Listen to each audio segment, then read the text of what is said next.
హోంమంత్రి అనితపై మాజీ మంత్రి గుడివాడ అమర్నాథ్ చేసిన వ్యాఖ్యలపై ఉప ముఖ్యమంత్రి పవన్ కళ్యాణ్ అభ్యంతరం వ్యక్తం చేశారు. ఈ వ్యాఖ్యలను ఖండిస్తున్నట్లు ఓ ప్రకటనలో తెలిపారు.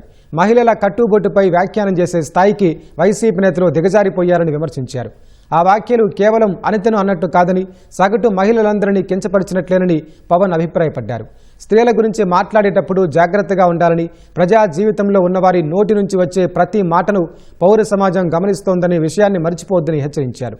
రాజకీయాల్లో విమర్శలు ప్రతివిమర్శలు ఉంటాయని, అవి విధానపరంగానే ఉండాలని అభిప్రాయపడ్డారు. ఏదైనా ఓ విధానం నచ్చకపోతే ఆ విషయంపైనే విమర్శించాలన్నారు. నోటి దోలతో ఇళ్లలోని స్త్రీలను కించపరిచే నైజం ఉన్న పార్టీ నేతలు చేసే వ్యాఖ్యల్ని బలంగా తిప్పికొట్టాలని కూటమి నేతలకు సూచించారు. వారు మాట్లాడే మాటలు ఎంతటి అభ్యంతరకరమైనవో ప్రజలకు తెలియజెప్పాలన్నారు. పౌర సమాజం హర్షించే భాషలోనే కూటమి నేతలందరూ బలంగా బదులివ్వాలని స్పష్టం చేశారు. అవతల పార్టీ వాళ్ళలా దిగజారుడు భాష, అర్ధరహిత వ్యాఖ్యలు కూటమికి అవసరం లేదన్నారు.